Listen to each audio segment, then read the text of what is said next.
Become meteorologist-in-chief. Sharpie, anyone? You may have missed 10 of the top 2020 Democratic hopefuls sitting down for a 7-hour town hall on climate change on CNN. Judging by the ratings, most of you missed it, but it begs the question, what can politicians really do when it comes to these issues? Barnard from Young Voices backing up late with me on the Final Five. Welcome back to the show.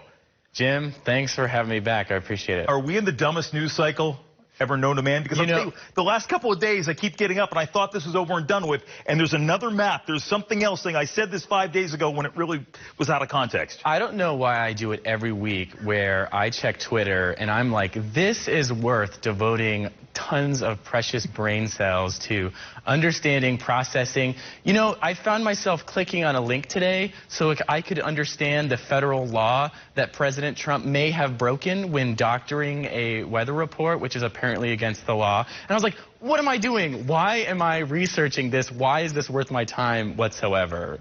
But here we are. I mean, and again, it just comes down to the fact, because we're going to look at both of these issues here. Yeah. But first of all, this issue with the map and the president continuing to say, no, it was going to hit Alabama. I said so. It proves the fake news wrong, which I know that for a lot of people, it gives them cover to say, hey, look, the media takes this president out of context. But the reality is, we have the science. And what does the president have to gain by doubling down on something that he has no control over? Nobody has any control over. I have no idea. I think sometimes people want to overinterpret. Well, not sometimes, almost all the time. People want to overinterpret Trump's intentions, figure out if he's playing 3D chess. Honestly, I think sometimes we attribute, too much political genius to him. I think this was a gaffe.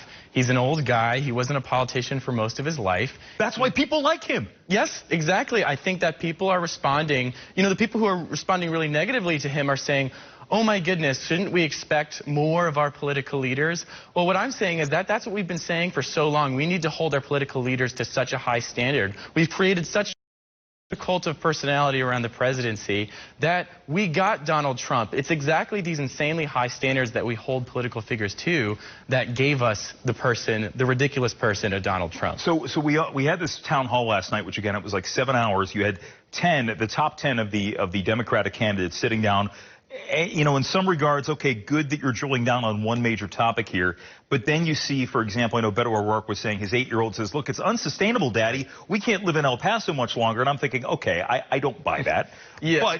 But you know, this was a whole, you talk about the cult of personality. Everybody's trying to bring not just their plans, but these grand personas into the climate debates. Yeah, I would say, you know, I don't want to be super cynical when it comes to climate change. It's an issue I definitely take seriously. But it's hard not to see the way these politicians talk and just not kind of roll your eyes about all the virtue signaling that happens, right? And this is what you see. The Beto story, you see this from politicians all the time now, where they tell some possibly but probably made-up story about the 6-year-old who came up to them trembling because they cut the FEMA budget or whatever it is. I mean, this is the age we live in, and like you said, it's the cult of personality that we've created around these figures that we demand such sweeping, comprehensive, honestly deifying these leaders. We want these totally sufficient solutions to something as complicated as climate change. We've talked about the Green New Deal ad nauseum, and we know this is not necessarily a bill in and of itself. These are ideas that were thrown together. Some of them, maybe some people think make sense. Some of them seem a bit outlandish and are a non-starter from the get-go. How do we have an honest conversation about what is a serious topic when both sides, I would say the right more so than the left, kind of, you know, treat this as a joke?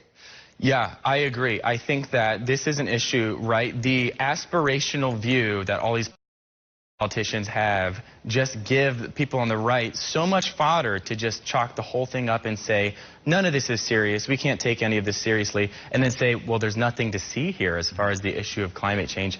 I think what we have to do is have a completely different view of our political figures. Don't hold them to the standard of how high they can aspire or how well they can virtue signal. See who has a proven track record to negotiate, who might have an ability to work with the business community, work, you know, a carbon pricing model or a cap and trade model, like whatever, you know, what Beto O'Rourke proposed. There weren't terrible proposals here and there in this event. It was just really, really light on what I would say are the workable proposals and really, really heavy on, again, the virtue signaling. Well, when you mentioned talking with businesses, negotiating, those are things that got President Trump into office, something he says he's very strong on. We're going to see how that plays out. But right before we go, as we talked about the Green New Deal, this is just something I'm going to point out to people. You know, Mitch McConnell had said he wanted to put this all up for a vote at some point and to get everybody on the record. And clearly that was just a vote. It really meant nothing. You know it was going to get voted down. I wish he had the same outlook when it came to background checks. But that's another story for another day, you know, just to get people on the record for that.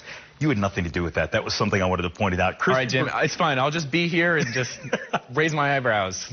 Bring your Sharpie next time. Okay. Good to see you. Back after this in the Final Five.